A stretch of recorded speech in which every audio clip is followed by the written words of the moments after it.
며칠 전에 이 아메리카 마스터스 대회라는 이 경기에 할머니 한 분이 100m 경기에 출전하여 금메달을 따는 장면이 보도되었습니다. 이분의 이름은 만 카우르이신데요. 몇 년생이시냐면 1916년생입니다. 그러면 연세가 몇 세입니까? 그렇죠. 2016 빼기 1916, 100세이십니다. 자, 이분은 70세 이상이 참여하는 대회에 혼자 참석했고요. 100m 1분 21초 만에 완주를 하셨습니다. 놀랍지 않습니까, 여러분? 저는 이분의 보도를 보면서 우리 교회에도 100세가 넘는 우리 성도들이 많이 나오기를 축복하고 싶었습니다. 근데 흥미로운 건 이분이 운동을 시작한 연세가 92세 때부터랍니다. 그러니까 이분은 슬하에 4자녀를 둔 아주 평범한 주부세요. 근데 장남이 70이 넘은 장남이 어머니가 어머님 운동 좀 시작하시죠. 그래서 92세부터 운동을 하셨다고 합니다. 그래서 이분은 운동을 하기엔 너무 늦은 나이가 아닙니까? 92세면. 그러나 이분은 모두가 다 늦었다라고 할 때에 이제 자기가 있는 그 자리에서부터 운동을 시작하시면서 지금까지 이러한 시니어 대회에 나아가 20개 이상의 메달을 획득했습니다. 그래서 이분은 지금도 나는 지금 다 늦었다, 나는 끝났다라고 낙심하는 이들에게 정말로 많은 도전과 감동을 주고 계십니다. 우리 서양 격언 중에 이런 말이 있죠. 늦었다고 생각할 때가 언제라고요? 가장 빠른 때이다. 우린 인생 중에 종종 너무 늦었다고 여기면서 마음 깊이 괴로워할 때가 많습니다. 가령 어떤 인간관계가 깨어지게 되면 우리 속으로 자책하면서 너무 늦었다고 고통하죠. 또 지금 수능이 약 70여일가량 남아있는데 이제 학생들은 고3이 되면 이제 공부하기 너무 늦었다, 나 끝났다라고 여기면서 우리 청소년님께서 PC방을 전전하시면서 자포자기한 지체들도 있습니다. 또 많은 남자들이 내 인생 너무 늦었다고 여기며 과도한 열등감에 음주로 주말을 보내기도 하죠. 또 어떤 분들은 자신의 자녀의 어떤 결혼이 너무 늦었다고, 또 내 인생의 여러 가지 그런 계획들이 다 늦었다라고 여기면서 고통하는 분들도 많습니다. 근데 이런 모든 너무 늦었다라고 해서 고통하는 것을 넘어서 가장 고통 어린 것이 있다면 이것이죠. 나는 하나님과의 관계에 있어서 너무 늦었다라는 생각들. 나는 왜 일찍부터 주님을 알지 못했을까? 왜 부모는 나를 신앙으로 양육하지 못했을까라는 생각부터, 왜 나는 젊은 시절, 좋은 시절 왜 그렇게 신앙적인 방황을 하고 이렇게 늦은 나이에 주 앞에 나왔을까 등등의 생각을 할 때가 많습니다. 근데 오늘 본문은 늦었다라고 단념하는 우리들에게 커다란 위로를 안겨다주고 있습니다. 우리 오늘 6장 2절의 하반절을 자막을 통해 같이 읽어보지요. 시작. 보라, 지금은 은혜 받을 만한 때요. 보라, 지금은 구원의 날이로다. 우리 한 번만 더 읽겠습니다. 시작. 보라, 지금은 은혜 받을 만한 때요. 보라, 지금은 구원의 날이로다. 믿으십니까? 성경 저자는 바울은 2번이나 보라, 지금은 하나님의 은혜의 때라고 선포하고 있습니다. 보통 늦었다고 생각하는 이들은 그들의 마음의 시선이 온통 과거에 대한 후회로 빠지든지 아니면 미래에 대한 절망에 분산될 때가 많습니다. 그래서 오늘을 살지 못하고 오늘의 기회를 다 놓쳐버리죠. 네, 우리 가운데에 임재하신 주님은 우리 가운데 말씀하십니다. 아직 늦지 않았노라고요. 네가 서 있는 그 자리에서부터 시작하라고 권면하고 계십니다. 그것은 바로 지금 이 순간 하나님의 은혜가 과거가 아니라, 미래가 아니라 지금 우리가 숨쉬고 있는 바로 이 공간, 또 내가 지금 몸담고 있는 바로 그 현장 속에 하나님의 은혜가 지금 이 순간 부어지고 있기 때문입니다.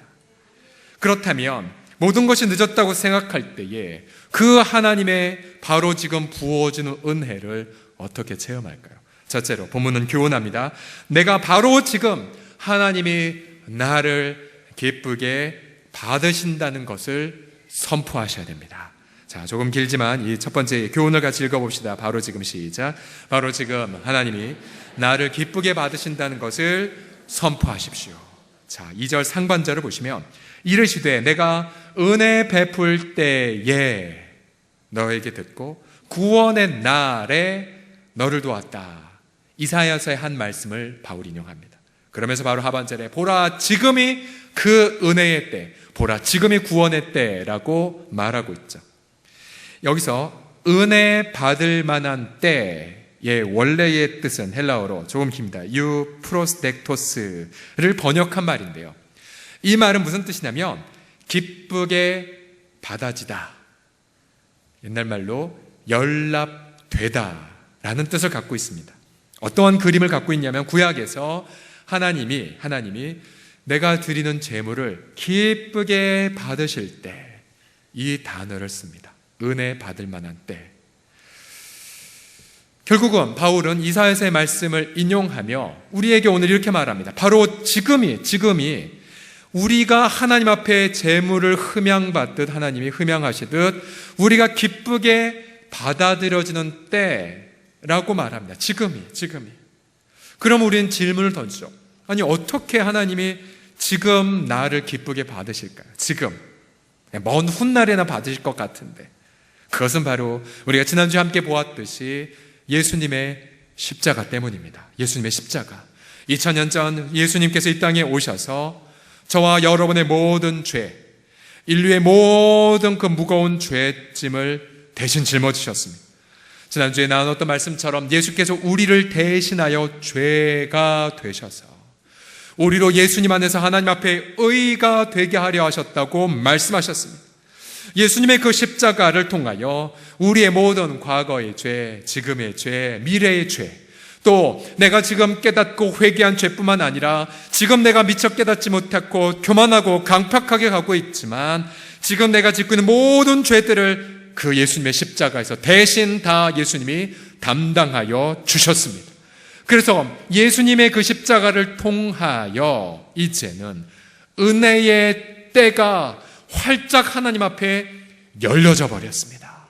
누구든지 예수 그리스도 안에 있는 자들은 그 예수님의 속죄의 제사 때문에 하나님 앞에 우리가 기쁘게 연락되는 것을 믿으시기 바랍니다. 바로 예수님 때문에. 그래서 우리 중에 어떠한 자도요, 이러한 분, 난 너무 늦었어 하나님 앞에, 이렇게 할 수 있는 자는 아무도 없습니다. 또 이런 분이 있죠. 난 너무 늦었어. 내가 그동안 저질렀던 죄악은 앞으로 수백 년 동안 주방에서 봉사하고 주차하고 해도 못 할 거야 라고 여기시는 분들, 아니요, 절대 그렇지 않습니다. 오히려 우리는 나의 어떠한 모습과 상관없이 내가 주 앞에 나아가 진실하게 복음을 믿고 내 죄를 자백하는 그 순간 하나님 우리를 기쁘게 흠향하여 주십니다. 바로 지금 이 순간. 자, 하나님이 지금 나를 그 예수님 안에서 기쁘게 받으신다는 이 깨달음이 얼마나 우리의 신앙생활에 행복을 가져다 주는지 모릅니다.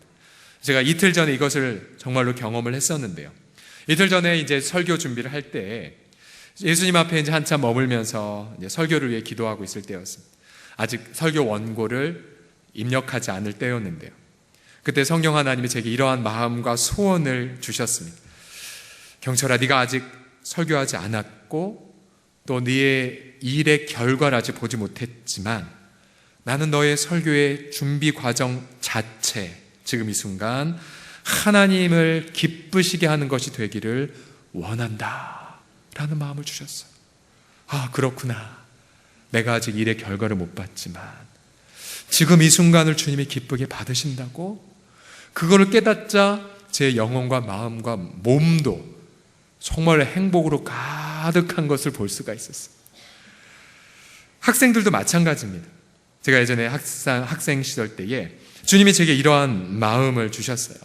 경철아, 네 펜 끝에 나의 임재를 초대해라.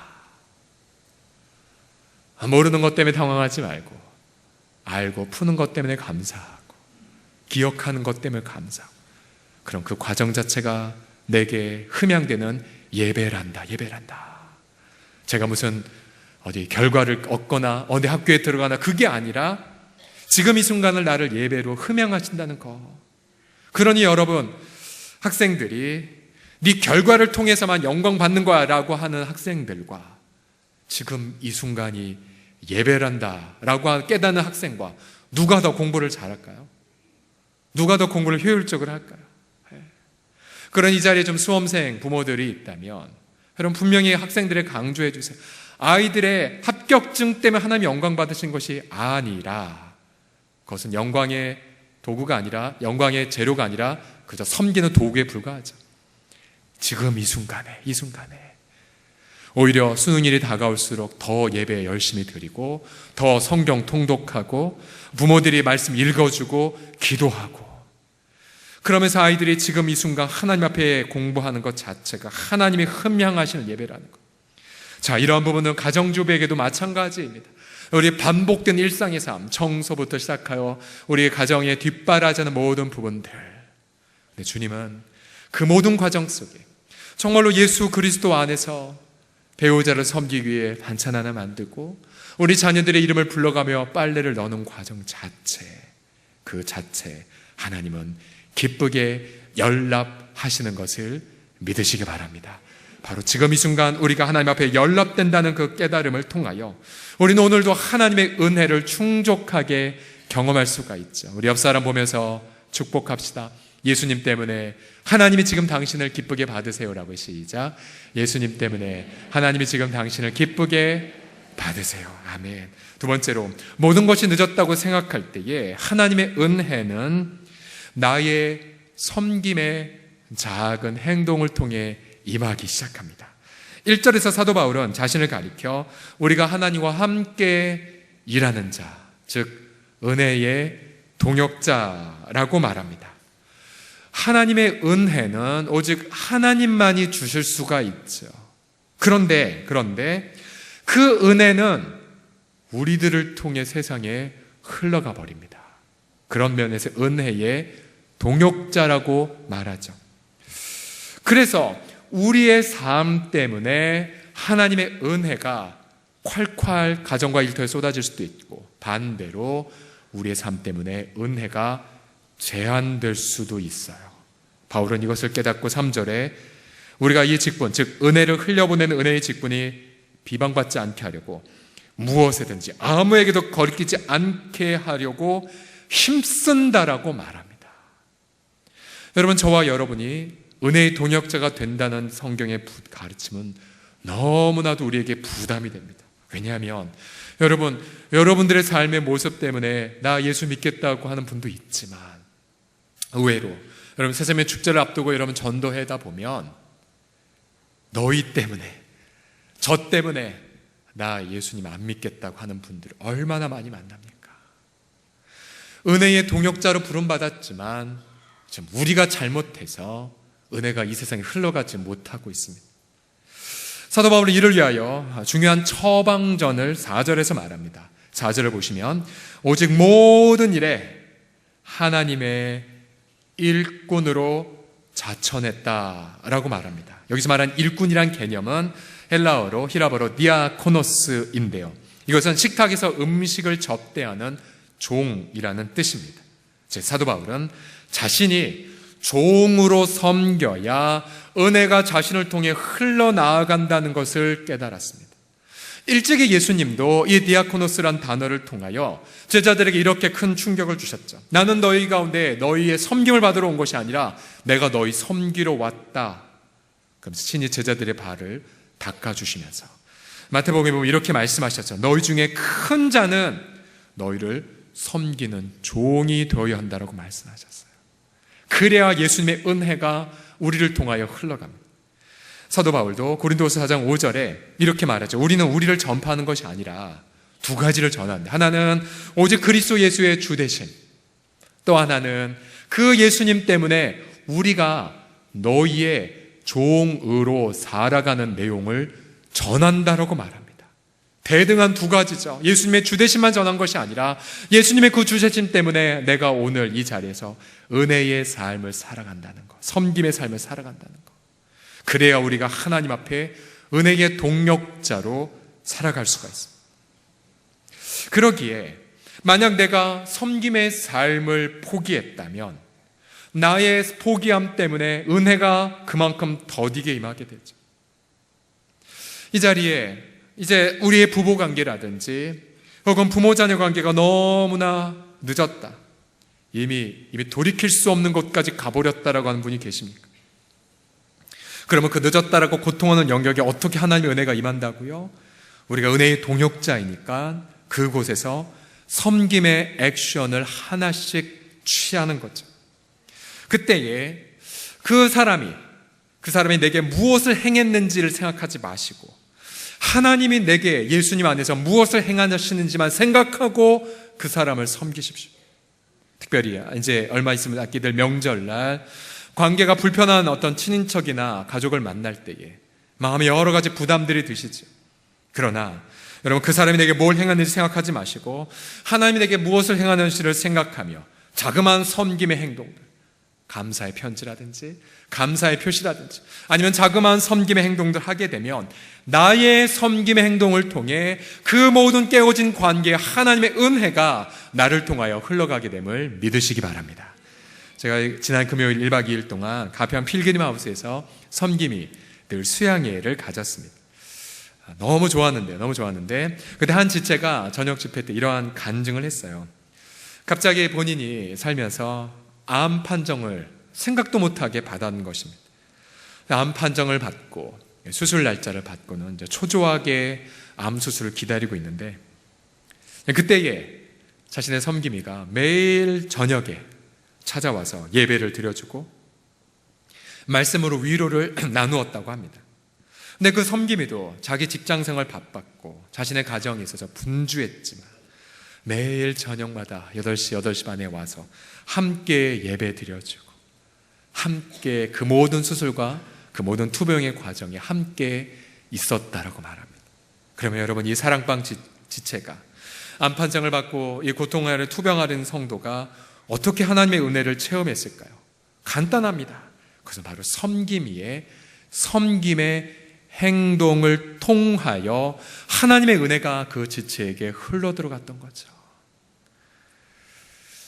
자, 모든 것이 늦었다고 여기면서 그저 내가 누군가를 원망만 하고 누구에 대한 정말 탓만 하고 내가 할 섬김의 행동을 포기하면 어떻게 될까요? 그러면 하나님의 은혜는 그 자리에 임하기 힘들 것입니다. 만약에 이제 모든 게 다 끝났어, 난 내 멋대로 살 거야 라고 행동한다면 그러면 그만큼 하나님의 은혜는 나 때문에 더디가는 것입니다. 아무리 내가 기도를 많이 한다 한들 내가 정말로 구체적인 섬김의 행동을 하지 않는다면 하나님의 은혜는 나 때문에 흘러가지 못하는 것입니다. 그리고 여러분, 결코 이 성경의 진리를 잊지 마십시오. 가정이든 일터이든 또 우리 한국 사회에서 이 한국교회가 차지하는 그런 부분이든지 간에 어느 누군가가 종의 마음을 가지고 섬기기 시작하면 하나님의 은혜가 충만하게 임하게 되는 것. 그러기에 저와 우리 여러분들, 우리가 속한 모든 가정과 일터, 또 우리 한국교회가 이 한국사회 앞에서 종의 마음을 가지고 종처럼 섬김을 통하여 이 땅 가운데 하나님의 은혜가 충만하게 임하기를 주의 이름으로 간절히 축원합니다. 자, 옆 사람 보며 연습하겠습니다. 저는 종입니다. 무엇을 섬겨드릴까요? 여러분 연습해 봅시다. 시작. 저는 종입니다. 무엇을 섬겨드릴까요? 예. 마지막으로 모든 것이 늦었다고 생각할 때에 하나님의 은혜를 어떻게 체험하냐면요, 바로 지금 그 자리에서 인내와 순결을 선택함을 통해서 은혜를 체험할 수 있습니다. 사도 바울은 4절 말씀에 모든 일에 하나님의 일꾼으로 자천하여, 그러니까 은혜의 통로가 섬김이라고 밝혔고, 또 한 가지 많이 견디는 것을 선택함으로 은혜가 임한다라고 말하고 있습니다. 많이 견디는 것.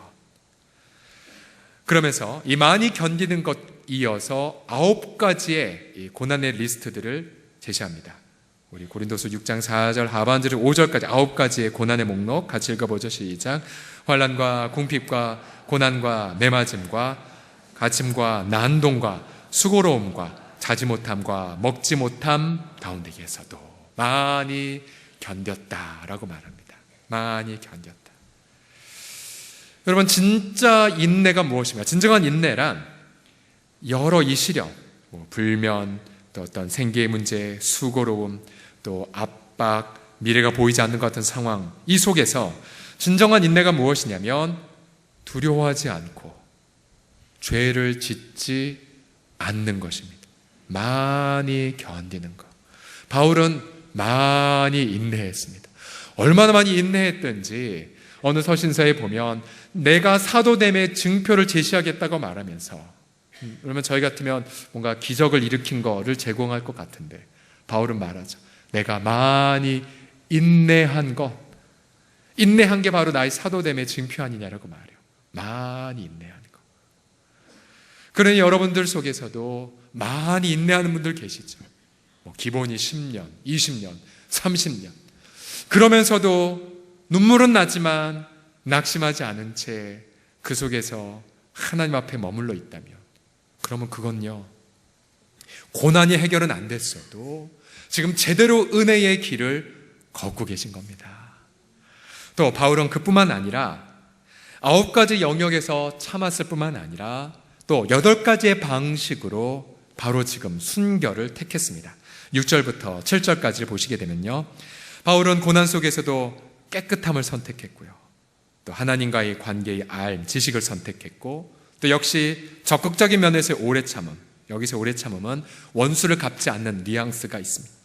또 시련 속에서도 자비를 선택했고, 성령의 감동을 끊임없이 추구했고요, 또 거짓이 없는 사랑, 또 이 진실의 말씀, 또 하나님의 능력을 계속해서 공급받아서 주의 의의 말씀으로 공격도 하고 방비도 하는 그러한 삶을 선택했습니다.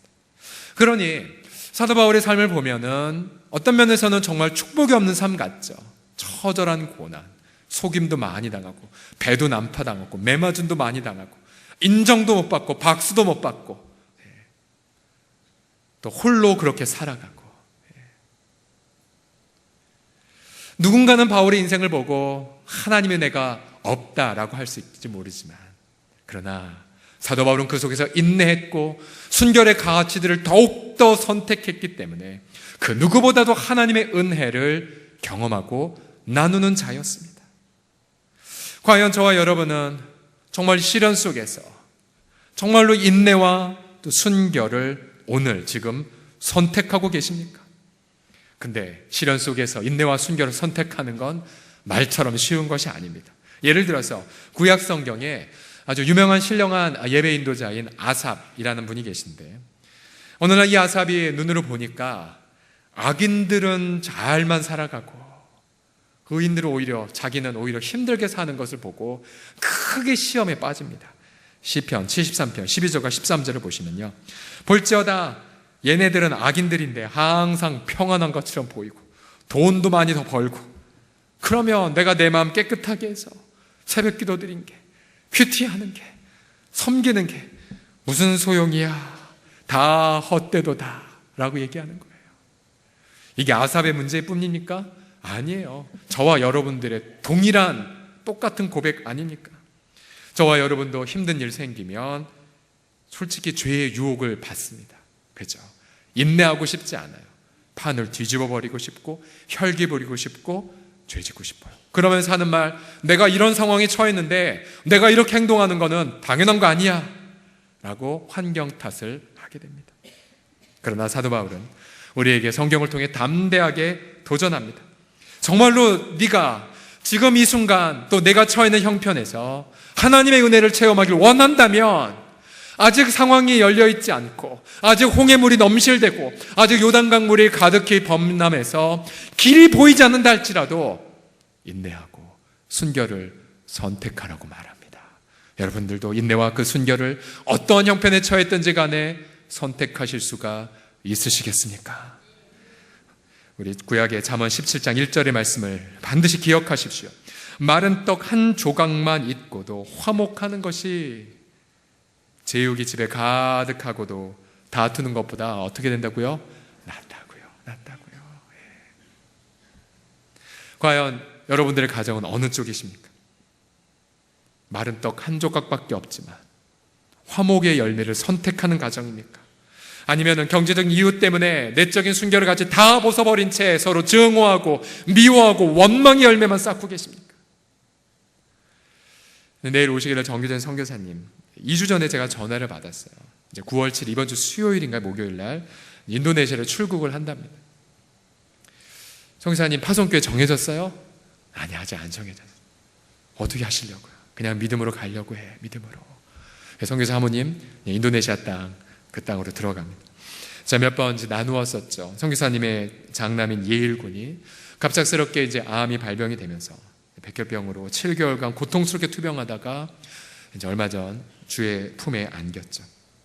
그러면서 저 아들이 아빠 엄마 아무리 힘들어도 선교사 포기하지 마. 포기하지 마. 내가 먼저 가서 천국 가서 기도해 줄 거야. 라고 그런 감동 어린 말로 우리 얼마나 많은 분들의 눈물을 흘리게 했습니까? 이 고통이 함께 겹쳐서 오는 것 같아요. 저 가정이 아들 때문에 고통할 때에 이 선교사를 파송한 교회도 문제가 생겨서 파송 관계가 철회가 돼버렸고요.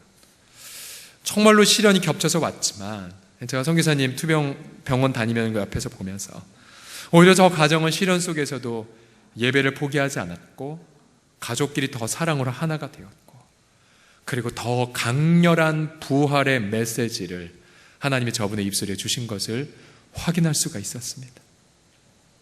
다 늦었다고 여기는 순간 오히려 하나님의 은혜는 바로 지금 임했다면 앞서 제가 소개했던 그 서양격언 가장 늦었을 때 생각한 때가 가장 빠른 때라는 거 저는 성경적으로 이렇게 다시 풀고 싶습니다.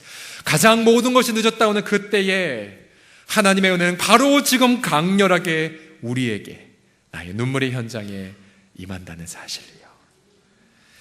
아마 가족 구원의 영역만큼 가장 많은 눈물과 절망이 앞서는 것도 없을 것 같습니다. 나 다 늦었어. 너 이제 포기하고 싶어라고 체념하는 분들이 계실 것 같아요. 제게 교회사를 예전에 가르쳐 주셨던 김창엽 교수님도 그러한 분이십니다. 어떻게 하다 보니까 다들 이렇게 연배가 많으신 분들을 제가 이야기로 하게 되는데 이분은 1921년생 96세십니다. 96세. 은퇴하신 게 2년 전인가 밖에 안 됐어요. 96세. 그래서 우리 교회 앞에 목양과 섬기는 거 은퇴가 없으니까 우리 어르신들 최소한 저 나이가 되면 은퇴를 제가 허락할 테니까 마음껏 영혼들 섬겨주십시오. 자, 이분은 8.15 해방되기 전에 이제 북한에 계셨었는데 본인에게 5살 된 원자라는 딸이 있었습니다. 근데 공산당이 이북을 장악하고 주일날 선거를 치며 교회들을 압박을 가하죠. 이분들 생명의 위협을 받으셨습니다. 그래서 어머님께 상의를 하면서 얘야 몇 개월만 있으면 통일될 것 같으니까 잠깐 남한으로 피신해라. 어머니 그럼 딸 맡길게요. 그러면서 이 딸에게 5살 된 딸에게 할머니 말씀 잘 듣고 있어. 아빠가 선물 사가지고 곧 올게. 곧 올게. 근데 그 곧이 40년이 돼버렸어요. 그해 6.25가 터지고 아빠는 이제 다시는 그 딸을 보지 못하게 됐습니다. 여러분 자녀를 키운 부모 입장에서 보면 얼마나 피눈물 나는 사건이에요. 얼마나 많이 자책했을까. 내가 왜 딸을 안 데리고 나왔을까. 자기를 탓했겠고. 그래서 교수님은 실제로 그 40년 동안 잠 못 이루는 밤 차라리 하나님이 고통을 잊어버리게 해달라고 절규했다고 합니다. 너무 힘든 상황인 거죠. 모든 것이 다 늦었고 이제 다 끝났다고 여겼었지만 그러나 교수님은 오늘 성경의 관점에서 교수님의 삶을 다시 재해석하면 그래도 섬김의 삶은 지속은 했어요. 미국 시민권자였기에 북한에 물자를 보내고 의료품을 보내는 사역을 했고요. 그러면서 계속해서 미국 교회를 직접 섬기기도 했고 정말 아름다운 복음주의의 그런 삶을 잘 살아가셨습니다. 어느 날 기적과 같은 소식이 들려왔습니다. 그 헤어진 지 43년이 되었는데 딸 원자가 북한에 살아있다는 소식을 기적처럼 들었어요. 그리고 그 다음에 교수님 북한의 신의주에 들어가 이미 반백이 다 되어버린 딸과 눈물의 상봉을 했어요. 얼마나 감격스러웠을까요? 단 이틀간만이 주어졌는데 감시인의 피해 마지막 날 교수님은 평생 40년 동안 품어왔던 말을 딸에게 전합니다. 원자야, 이제 오늘이 지나면 우리 다시 헤어져야 하는데 이 아비는 떠나더라도 나 대신 너를 이 험한 세상에서 지켜주실 분이 계시단다. 네가 그분을 믿고 따르겠니? 그분은 예수님인데 너와 나의 모든 죄를 용서하시기 위해 대신 죽으시고 부활하신 분이시란다. 네가 그 예수님 믿기만 하면 우리 이 땅에서 헤어져 살았지만 죽어서 저 하늘나라에 가면 영원히 함께 살 수 있단다. 얼마나 많이 눈물이 났을까요? 딸이 눈물을 흘리며 말했습니다. 아버지, 어렸을 때 할머니 손잡고 교회에 다니던 생각이 나요. 그때 들었던 목사님 설교도요. 너무 오랫동안 예수님을 잊고 살았는데 날 용서해 주실까요? 저 세상에서 어머니 아버지하고 헤어져 살고 싶지 않아요. 나도 아버지가 믿는 하나님을 믿을 것입니다라고. 43년 만에 모든 게 다 늦었다라고 체념하고 단념하고 죄책감에 빠질 때에 하나님의 은혜는 그 모든 늦은 것을 넘어서 이 가정 안에 마침내 아름다운 은혜의 열매를 맺은 것입니다. 그렇다면 우리 사랑하는 성도들이요, 우리가 지금 눈을 감고 내 마음속에 떠오르는 너무 늦었어, 너무 세월이 많이 지났어, 그 자책하는 그 영역 속에 하나님의 은혜가 지금 우리 가운데 이렇게 말하고 있지 않을까요? 아니야, 늦지 않았어. 지금 늦지 않았어. 지금이 은혜 받을 만한 때고, 너의 모든 눈물, 너의 모든 기다림, 모든 아픔들, 그 모든 것들이 찬양의 기쁨이 될 만큼 하나님의 은혜는 지금 너의 그 모든 눈물의 영역 속에 흐르고 있고 덮고 가고 있다라고요. 오늘 이 시간 주 앞에 나아가면서 주님의 그 음성, 보라 지금은 은혜 받을 만한 때요, 보라 지금은 구원의 날이도라는 말씀을 마음에 굳게 각인하시고 주님의 은혜를 충족히 섬김과 순결의 가치로 경험해 나아가는 우리 모두가 되기를 주의 이름으로 축복합니다. 기도합시다. 우리 모두 자리에서, 그 자리에서 기도하는 마음으로 일어나 주시겠습니까? 이 시간 눈을 감은 채 우리 주의 십자가의 보좌를 마음에 그려주시고, 너무 늦었다고 여겨서 눈물 흘리신 분들, 배우자 관계이든 부모 자녀 관계이든, 아니면 내가 젊었을 때 꾸었던 꿈 다 끝났다라고 단정했던 부분이라도, 이제 내 인생 그냥 죽어서 천국만 가면 되지 무슨 꿈이 있겠냐라고 체념하시는 분들, 주님의 음성을 청종하십시오. 너무 늦은 것이 아니라 지금 하나님의 은혜는 차고 넘치게 우리 인생에 흘러가고 있습니다. 같이 이 시간 우리 동성으로 하나님 앞에 우리의 간구를 아뢰시다 기도합시다. 신실하신 아버지 하나님 아버지, 자비하신 아버지 하나님 아버지, 너무 늦었다고 생각해서 전 언제나 마음속에 그저 과거에 대한 아버지 하나님이여 자책에만 빠졌고, 또 너무 늦었다고 생각해서 내 미래는 없다라고 단념한 적이 너무 많나요? 하나님은 지금 나를 기쁘게 흠양하고 계신데 나는 지금 임하신 하나님의 은혜를 생각도 하지 않은 채 그저 시간을 낭비하며 그렇게 인생을 살아가고 있나이다. 아버지 하나님, 우리의 믿음 없음을 용서하여 주시고, 아버지 하나님이여 우리를 대신하여 죄가 되신 아버지 하나님이여 그 죄가 되신 예수님 안에서 우리를 의로 삼아주신 하나님의 사랑, 그 미쁘신 사랑 속에 우리 성도들의 마음을 이 시간에 위로하여 주시옵소서. 내 나이 아버지, 내 인생 하나님의 선하신 손 앞에 맡겨드린 채 아버지 하나님이여 지나간 세월을 더 이상 탓하지 말게 하여 주시고, 아버지 하나님이여 정말로 오늘 이 시간에 임재하시는 하나님의 그 놀라운 사랑과 은혜만을 믿게 하여 주셔서 오늘 이 시간 나를 흠양하신 하나님을 기쁘게 송축하게 하여 주시고, 하나님의 영광과 기쁨과 감사 속에 담대하게 나아가는 우리 모든 하나님의 그 사람들이 되게 하여 주시옵소서.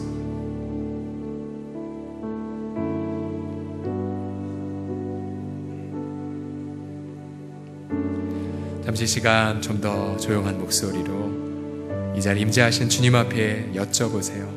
하나님, 여전히 눈물, 여전히 시련이 계속되지만 내가 인내해야 될 영역이 무엇입니까?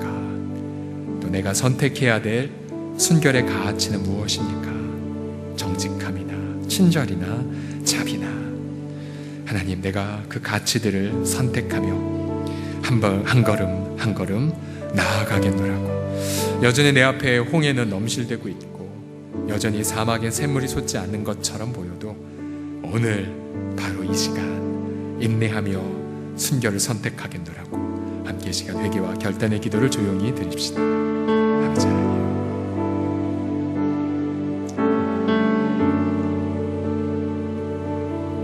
하나님 아버지,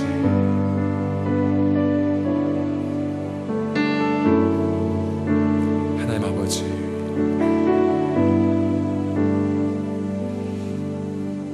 우리 주 예수 그리스도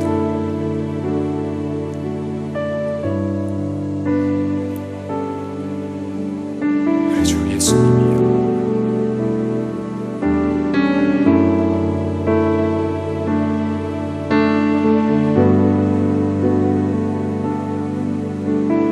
보라 지금은 은혜 받을 만한 때요, 보라 지금이 구원의 날이 하나님의 은혜를 선포하여 헤아릴 수 없는 예수 그리스도의 은혜를 송축하여이다.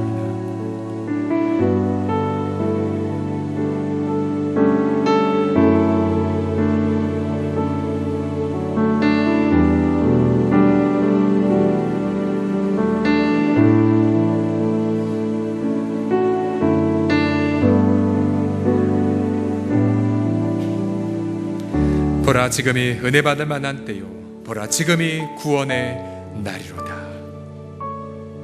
주여, 우리 성도들의 마음을 무겁게 만드는 모든 과거에 대한 죄책감과 미래에 대한 절망감들 이 시간 예수 그리스도의 이름으로 대적하노니 떠나갈지어다.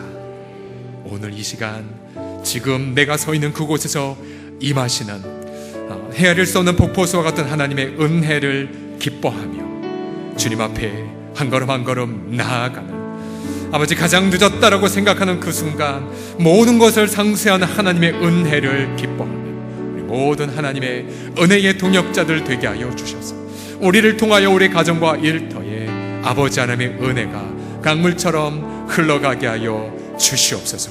이번 추석 연휴 때에 계속해서 우리 성도들 통하여 복음이 증거되어지게 하여 주시옵시고 10월달에 초대할 우리의 VIP의 마음을 지금부터 준비하여 주셔서 다음 주에 우리가 저들을 작정하며 아버지 앞에 예배하며 아버지 본격적으로 저들에게 사랑과 복음을 나눌 때에 아버지 이 땅에 있는 고통하는 자들이 하나님과의 감격의 화목을 경험하는 우리 모두 화해의 메신저들이 되게 하여 주시옵소서. 예수님의 이름으로 축복하며 기도드립니다. 아멘. 하나님께 감사의 영광의 박수를 드리겠습니다.